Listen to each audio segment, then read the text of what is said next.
mstari wa kwanza kwa 21. Sasa somo letu linasema uthamani wa mchungaji mbele ya kundi. Ndio somo letu. Uthamani wa mchungaji mbele ya kundi. Uthamani wa mchungaji mbele ya kundi. Uthamani wa mchungaji mbele ya kundi. Naomba unisikilize vizuri.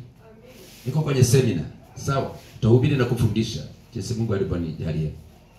Atakaponijalia. Sikiliza, nataka niongee leo habari ya uthamani wa mchungaji mbele ya kundi. Uthamani wa mchungaji mbele ya kundi. Amina. Kati ya vitu ambavyo leo kanisa limekosa baraka, limekosa maono, ni kuto kumjali mchungaji waliye naye. Mchungaji ni watchman halali. Watchman ni wale walinzi mnaoona kwenye magara, kwenye maduka. Watchman ni maana yake ukipewa kazi ya kulinda hakuna kulala. Ukilala watakuchinja usiku ili wabebe mali. Mchungaji ni wa thamani mno kuliko madini mengine.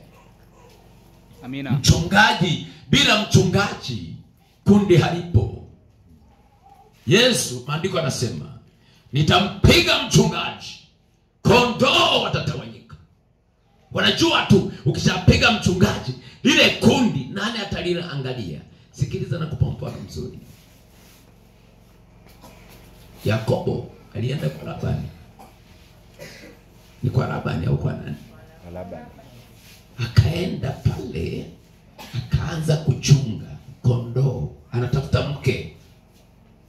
Hakuwa na mali inavyoonyesha. Alipotoroka kutoka kwao, hakuwa na mali. Kafika pale, kaweka mkataba. Kampenda mdogo, mkubwa akatangulia. Mkubwa alikuwa na tatizo kidogo la macho, jicho moja dogo, jingine kubwa. Sawa, alafu anatazama hivi kama kinyonga. Sasa akamwangalia mdogo, umeumbika, ana sura nzuri. Watu kasema ana sura nzuri. Alikuwa anaitwa nani? Alikuwa anaitwa nani? Raheli au Rachel? Ana sura nzuri. Kameumbwa bali wabawiza badugo bali. Aba huyu bali ho. Lakini kwa Mungu pia wabawiza.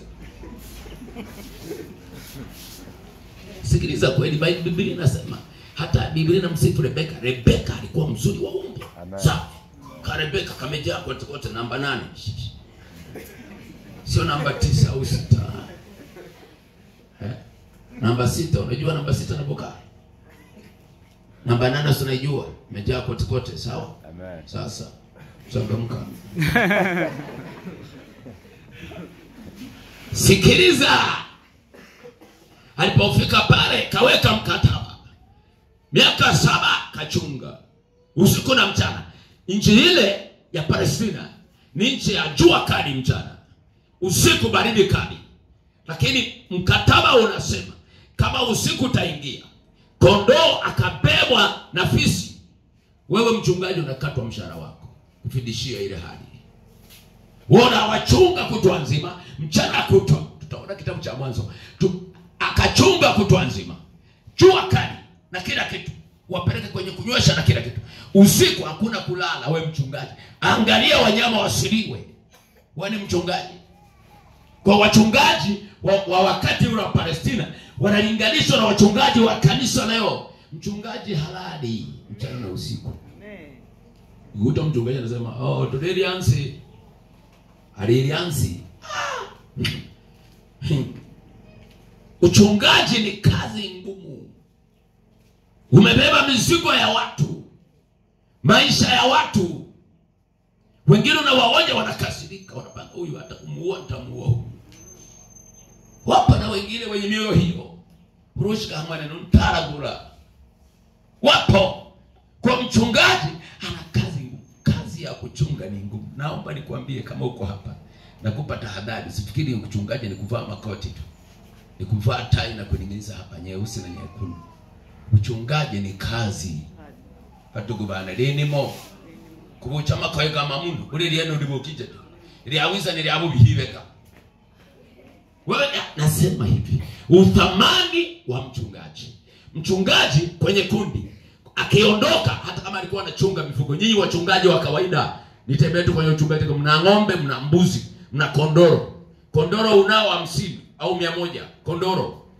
Sasa wale kondoro kawatoa kaenda kuwachunga kule. Afu baadaye wale kondoro kawaacha hivyo hivyo. Sasa hawezi kuingia kwenye mashamba ya watu.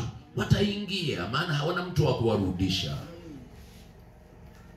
Una mbuzi, unatoka kidogo hapo, wako kwenye vyakula vya watu.